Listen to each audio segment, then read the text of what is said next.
Hi, this is Mike Conaway, and we're doing a pre-vote podcast on the health care bill. The language on the fix, the reconciliation bill, was released yesterday. It's another 153 pages that is available at the Rules Committee website if you care to look at that. It does not fix all of the problems that even the Democrats had with the Senate bill. There are still things in there that are offensive to most all of us.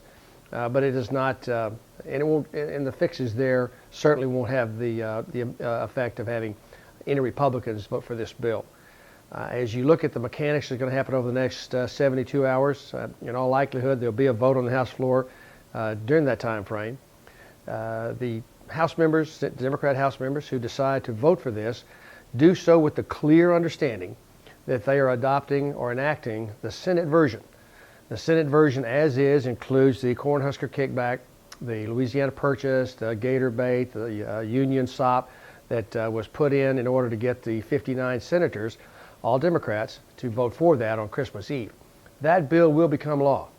Now, the companion bill that will be voted on out of the House includes provisions that are quote-unquote supposed to fix the flaws in the Senate bill. And from a Democrat standpoint, it might do that. I don't think as a practical matter, given the fight that our Republican colleagues in the Senate are going to put up over this reconciliation bill, which includes about 18 things that should not be in reconciliation, that bill will survive in the Senate.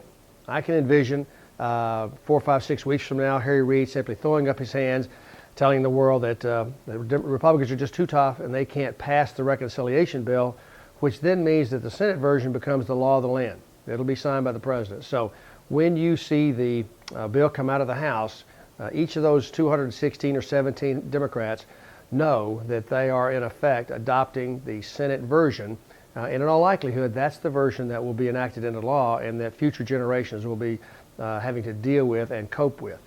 There's really not a lot of changes. It does increase the employer penalty from $750 per employee for not having insurance to $2,000 per employee.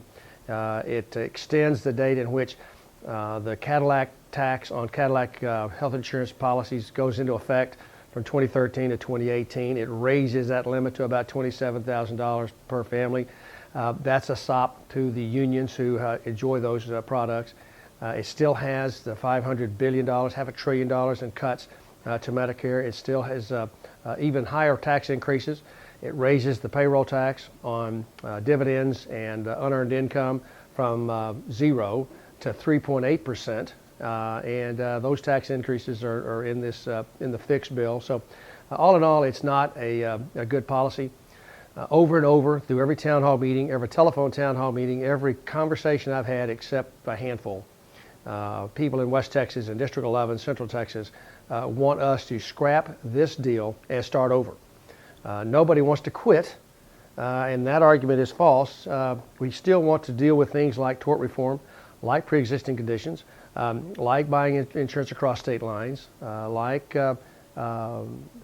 associated health plans, things that can actually move toward expanding health insurance coverage for more people at a price that can be afforded by those people. So the idea that scrapping this one is a quit is a false argument. It's a good debating point, but it doesn't hold water.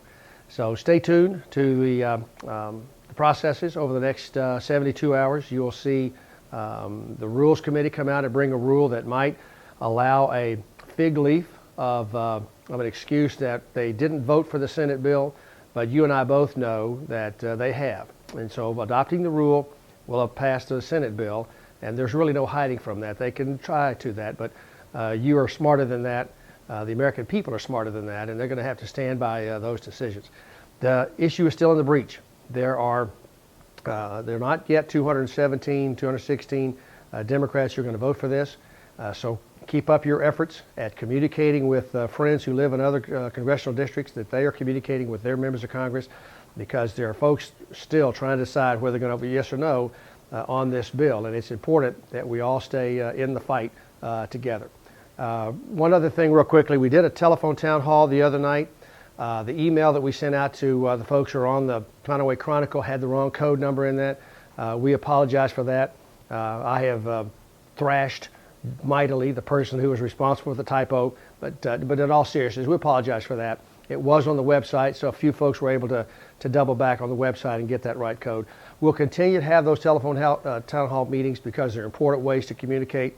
And again, I apologize for the miscommunication on the code to those of you that tried to call in because we'd let you know that there was a telephone town hall coming. So appreciate that. Again, it's in the breach. The decision is not yet made.